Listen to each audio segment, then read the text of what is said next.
La pierre noire. Qu'est-ce que c'est que la pierre noire? Son nom est un petit peu intriguant. On sait que les maîtres anciens l'utilisaient avec de la gouache blanche ou de la craie blanche, et qu'elle fait partie des 3 crayons. Mais au juste, qu'est-ce que c'est la pierre noire? Eh ben, on n'en sait rien. On sait que l'empélite, dont on trouve un gisement en Bretagne, était utilisé, dans les temps anciens, pour dessiner. C'était un minerai bien noir. On n'est pas du tout certain de la composition de ce qu'on appelait la pierre noire. Peut-être bien que cette appellation recouvrait différents matériaux qu'on utilisait pour dessiner et qui avaient un rendu mat et noir. Souvent, on l'utilisait avec des lavis d'encre grise ou brune diluée et elle était rehaussée avec de la gouache blanche dans ce cas. La plupart du temps, ces dessins étaient effectués sur du papier coloré. Elle se présentait en crayon ou en bloc. Dans tous les cas, elle était noire, intense et mate. Actuellement, il y a quelques mains qui commercialisent des crayons qu'on appelle pierre noire, comme par exemple Conté. Leur trait est plutôt gras, indélébile et se décline assez facilement vers les gris.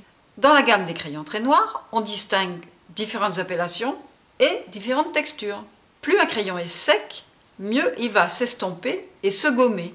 Plus un crayon est gras, moins il va se gommer et s'estomper. Il est indélébile. Alors, les crayons les plus secs sont les crayons pastels des différentes marques. Ensuite, on trouve les crayons fusain, qui sont naturellement un peu plus gras que le fusain en bâton. Le crayon carbone,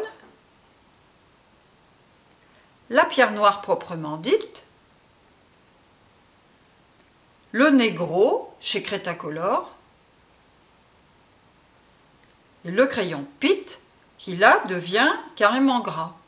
Dans cette gamme de crayons très noirs, on trouve aussi le crayon graphite 9B avec une mention spéciale parce que lui, il ne se gomme pas du tout.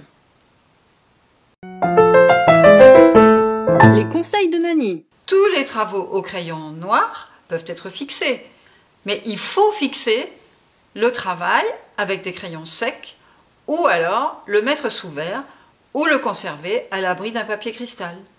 Une mention spéciale pour ce crayon Peel and Sketch de chez General qui est vendu comme un crayon fusain. Il est très pratique parce qu'on n'est pas obligé de le tailler. On a juste à tirer sur la petite ficelle et ça déroule la bande de papier qui entoure la mine. Mais il faut faire attention parce que c'est un crayon qui n'est pas tout à fait un fusain, il est gras et donc il est indélébile. Et maintenant, à vous de jouer. On peut aussi...